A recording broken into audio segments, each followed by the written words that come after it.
କଥା କହି ଶୁଣିବ କୁହ।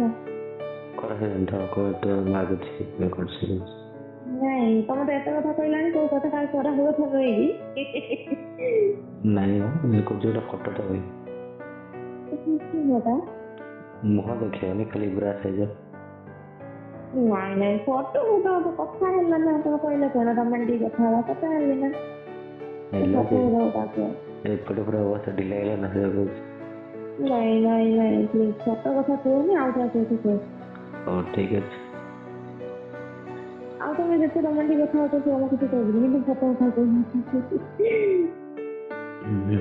ଭାଇଙ୍କ କେତେ ବଡ଼? ପ୍ରାୟ ମାନେ ଦେଶରେ ମାନେ କହୁନ କଣ କହୁଛି ଖାଲି ମାନେ ଭାଇଙ୍କର ଯେତେବେଳେ ମାନେ ମୁଡ୍ ନ ହେଇଥିବ ଭଲ ସାଧା ସିଧା ଥିବ ସେତେବେଳେ ଆଙ୍ଗୁଳି ଖଣ୍ଡେ ହବ ଆଉ ଆଙ୍ଗୁଳି ଗୋଟେ ଆଙ୍ଗୁଳି ଯେତିକି ହତ ସେତିକି ହତ ମାନେ ଗୋଟେ ହେଇଛି ନା କେତେରେ କୋଉ ଆଙ୍ଗୁଳି? ମଝି ଆଙ୍ଗୁଳି ଦେଲି ସେଠି। ଓହୋ ତାପରେ ଯେତେବେଳେ ତାଙ୍କର ମୁଡ୍ ହବ ସେଇ ଆଙ୍ଗୁଳିରେ ଦେଢ ଆଙ୍ଗୁଳି ହେଇଯିବ ଆଉ ଦେଢ ଆଙ୍ଗୁଳି କି 2 ଆଙ୍ଗୁଳି କାଟେନି କାଟେନି ଦବ ଶୁଭିଲାନି କହିଲି କାଟେନି ଦବ ନାଇଁ ପ୍ରଥମ ତ କାଟୁଥିଲା ନା ପିଲା ହେଇସାରିଲା ପରେ ଆଉ ଏତେ କାଟେନି ଏବେ ମାନେ 2 ଦିନ 3 ଦିନ ଥରେ ମତେ କାଟନ୍ତାନି ଯୋଉ ମାସରେ ଥରେ 15 ଦିନ ଥରେ ହେଲା ବେଳକୁ ଟିକେ ଟିକେ ଯେତେବେଳେ ଆରମ୍ଭ ହେଇକି କାଟୁଛି ତାକୁ ଆଉ କିଛି ଓହୋ ବାବା କଣ କହ ତମେ ସବୁ ଟ୍ରେନିଂ ନେଇଛ ମୋ ପାଖରେ କେମିତି କଣ କରିବା ନ କରିବା ନାଇଁ କୁହନ୍ତି ନା ଯୋଉ 30 ମିନିଟ୍ 15 ମିନିଟ୍ ଖଣ୍ଡେ ହେଲେ କରନ୍ତି ଥରେ ତାଙ୍କ ଜୀବନରେ ଥରେ ଗୋଟେ ମତେ କହିଲେ ନଈ ପଡ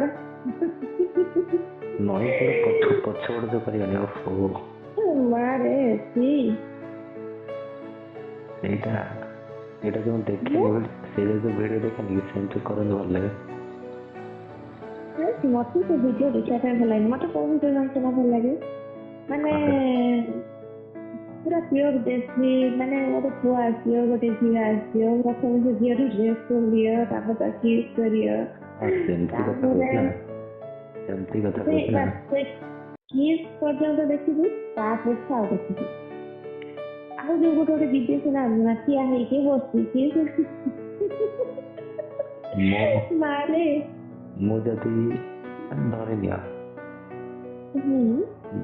ତମ ସ୍ୱାମୀ ହେଇଥାନ୍ତି କେମିତି କରିଥାନ୍ତି କହିଲ ତମ କେମିତି କହୁନ ଭାବ ଗୋଟେ ମୁଁ କେମିତି କାହାକୁ ଦେଖେଇ ନଥାନ୍ତି ଅନଲି ଶୋଇକି ନାଇଁ ଶୋଇକି ତ କଥା ହେଇଥାନ୍ତା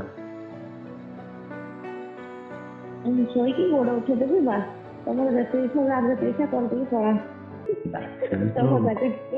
ସେମିତି ମୁଡ୍ ହବନି ନା କିଏ କହିଲା ହବନି ତମେ ଯୋଉ ଖଟରେ ବସିଥିବ ମୁଁ ଯିବି କିସ୍ କରିବି ସେମିତି ତାପରେ ଚିପିବି ତାପରେ ତା ହାତ ମାରିବି ହାତ କୋଉଠି ମାରି କହିଲେ ହଁ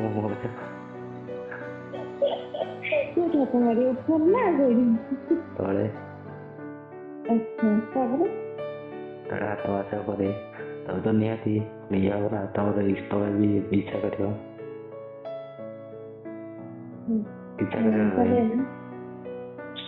ନାଇଁ କଣ ଇଚ୍ଛା କରିବନି ଏତେ ସବୁ କଲା ପରେ ହଁ ତମେ କହୁଛ ଏଇନା ଚିପିଲେ ତମର ଇଚ୍ଛା ହେଇଯାଏ ହବ ନା ନିହାତି ନା ମୁଁ ସେମିତି କହିଦେଲି ଇଚ୍ଛା ହବନି ବୋଲି କିନ୍ତୁ ଇଚ୍ଛା ହବ ନା